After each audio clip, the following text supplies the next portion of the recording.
موسیٰ علیہ السلام۔ حضرت موسیٰ علیہ السلام فرعون کے زمانے میں پیدا ہوئے۔ وہ مصر کا بادشاہ تھا۔ اس نے خدائی کا دعویٰ کیا تھا۔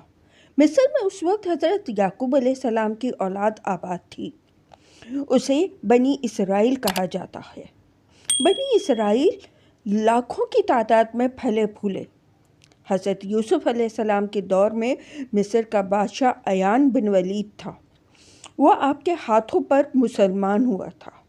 اس کے انتقال کے بعد مصر کے حکمران حضرت یوسف علیہ السلام بن گئے۔ آپ علیہ السلام کی وفات کے بعد قابوس مصر کا بادشاہ بنا۔ حضرت یوسف علیہ السلام کے زمانے میں شرک کی لعنت ختم ہو گئی تھی۔ قابوس نے اسے پھر سے شروع کر دیا، لیکن حضرت یعقوب علیہ السلام کی قوم نے اس شرک کو قبول نہ کیا۔ اس نے غیر ملکی خیال کر کے انہیں غلام بنا لیا اور ان سے سخت کام لینے لگے۔ ان کا انتقال ہوا تو اس کا بھائی ولید بن مصعب مصر کا بادشاہ بنا۔ مصر کے ہر بادشاہ کو فرعون کہا جاتا ہے۔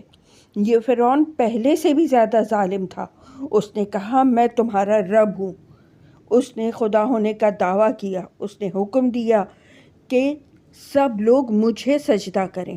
چنانچہ سب سے پہلے اس کے وزیر حامان نے اسے سجدہ کیا، پھر دوسرے وزیروں اور پھر امیروں نے سجدہ کیا۔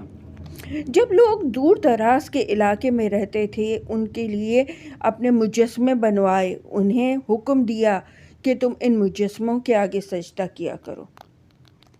بنی اسرائیل کے لوگوں نے اس سے سجدہ کرنے سے انکار کر دیا تو اس نے حکم دیا تم نہ مجھے سجدہ کرتے ہو نہ میری تصویروں کو، میں تمہیں عذاب دوں گا۔ اس پر بنی اسرائیل کے لوگوں نے کہا فرعون کا عذاب ہلکا ہے، خدا کا عذاب ابدی ہے۔ بہتر یہ ہے کہ فرعون کے عذاب پر صبر کرو اور اسے سجدہ نہ کرو۔ یہ بات تمام بنی اسرائیل نے مان لی اور فرعون کو بھی یہ بتا دیا کہ ہم تم کو سجدہ نہیں کریں گے، مورتی کو بھی نہیں کریں گے۔ فرعون نے اس پر ظلم کی انتہا کر دی۔ ایسے میں اس نے ایک خواب دیکھا۔ اس خواب کی تعبیر پوچھی تو اسے بتایا گیا بنی اسرائیل میں ایک لڑکا پیدا ہوگا، وہ تیری حکومت کو ختم کر دے گا۔ فرعون نے یہ تعبیر سن کر اپنے سپاہیوں کو حکم دیا بنی اسرائیل کے جس گھر میں لڑکا پیدا ہو اسے قتل کر دیا جائے، البتہ لڑکیوں کو قتل نہ کیا جائے۔ اسے پیدا ہونے والے ہزاروں لڑکے قتل کر دیے گئے۔ انہی حالات میں حضرت موسیٰ علیہ السلام پیدا ہوئے۔ فرعون کچھ بھی نہ کر سکا۔ ادھر نجومیوں نے اسے اطلاع دے دی کہ وہ بچہ پیدا ہو چکا ہے۔ اب ماں کو فکر ہوئی کہ آخر یہ بچہ ہے، آواز تو نکالے گا، اور فرعون کے پیادے گھر گھر تلاشی لیتے پھر رہے ہیں۔ اس کی آواز سن لیں گے تو اسے قتل کر دیں گے۔ اس وقت اللہ تعالیٰ نے حضرت موسیٰ علیہ السلام کی والدہ کی دل میں یہ بات ڈال دی کہ اس بچے کو دریا میں ڈال دے۔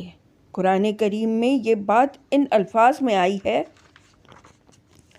اور ہم نے موسیٰ علیہ السلام کی والدہ کو الہام کیا کہ تو موسیٰ کو دودھ پلا، جب اس کے بارے میں کوئی خطرہ محسوس کرے تو اسے دریا میں ڈال دینا اور پریشان نہ ہونا، نہ اندیشہ کرنا، ہم اسے تیری طرف واپس لوٹا دیں گے اور اسے پیغمبروں میں سے کر دیں گے۔ اللہ تعالیٰ نے دریا میں ڈالنے کا طریقہ بھی بتایا۔ چنانچہ ارشاد ہوا اسے صندوق میں ڈال دینا، پھر صندوق کو دریا میں چھوڑ دینا۔ یہ دریا لا ڈالے گا انہیں کنارے پر تاکہ موسیٰ علیہ السلام کو وہ شخص اٹھا لے جو میرا بھی دشمن ہے اور موسیٰ کا بھی۔ موسیٰ علیہ السلام کی والدہ نے ایک صندوق تیار کرایا، اس میں بچے کو لٹایا اور اللہ کا نام لے کر صندوق کو دریا میں چھوڑ دیا۔ اس کے ساتھ ہی ماں کو پریشانی ہوئی کہ نہ جانے یہ صندوق کہاں جا کر رکے، اس لیے اس نے اپنی بڑی بیٹی کو صندوق کے پیچھے جانے کے لیے کہا۔ وہ دریا کے کنارے کنارے چلتی رہی۔ دریائے نیل سے ایک نہر فرعون کے محل کی طرف جاتی تھی۔ وہ صندوق اس نہر میں ہوتا ہوا محل تک پہنچ گیا۔ صندوق ایسی جگہ رکا جہاں فرعون کی بیوی حضرت آسیہ موجود تھی۔ انہوں نے صندوق کو پکڑوا لیا، کھول کر دیکھا تو اندر چاند سا بچہ لیٹا ہوا تھا۔ اس کے ہاں کوئی اولاد نہیں تھی۔ وہ بچے کو دیکھ کر بے خود ہو گئی۔ فرعون سے مخاطب ہو کر کہنے لگی، یہ بچہ میری اور تیری آنکھوں کی ٹھنڈک ہے، اسے قتل نہ کرو۔ عجب نہیں کہ یہ ہمیں کچھ فائدہ پہنچائے اور ہم اسے بیٹا بنا لیں۔ اور ان لوگوں کی حالت یہ تھی کہ حقیقت حال سے بے خبر تھے۔ فرعون شروع میں اس بچے کو قتل کرنا چاہتا تھا، لیکن پھر اسے بیوی کی بات ماننا پڑی۔ اب سوال تھا بچے کی پرورش کیسے کی جائے۔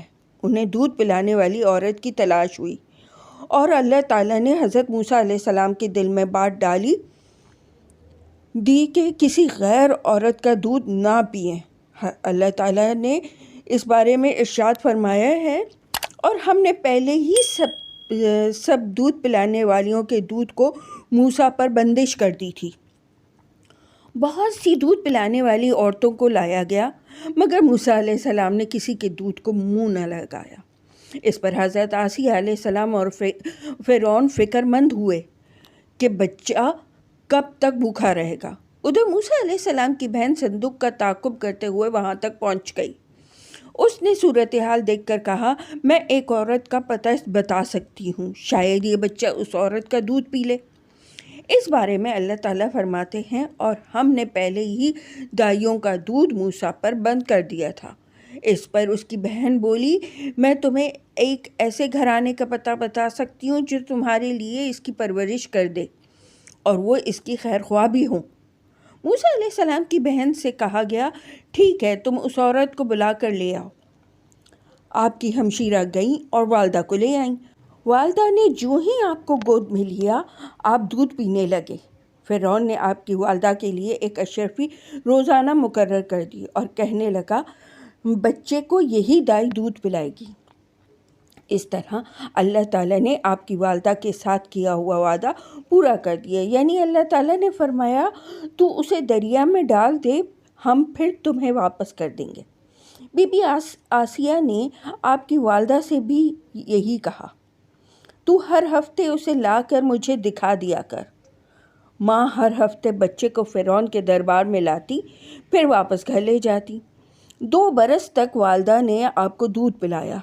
دودھ کے چھڑانے پر بی بی آسیہ نے آپ کی والدہ محترمہ کو بہت سے تحائف دیے۔ آپ کچھ اور بڑے ہوئے تو ایک دن بی بی آسیہ نے آپ کو فرعون کی گود میں بٹھا دیا۔ آپ نے اس کی داڑھی کو پکڑ کر اس زور سے کھینچا کہ چند بال بھی آپ کے ہاتھ میں آ گئے۔ فرعون غصے میں آگ بگولا ہو گیا۔ اس نے جلاد کو بلا کر حکم دیا، اس بچے کو لے جا کر قتل کر دو۔ بی بی آسیہ یہ سن کر پریشان ہوئی۔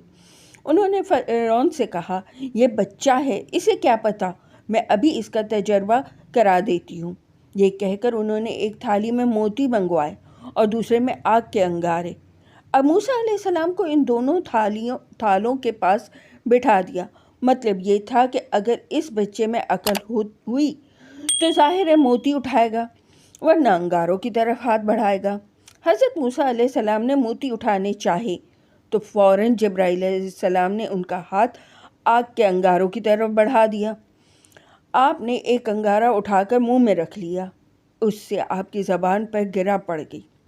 فرعون نے یہ دیکھا تو قتل کا ارادہ ترک کر دیا۔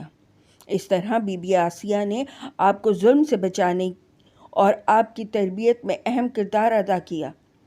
بی بی آسیہ ایماندار، نیک اور ولیہ عورت تھی۔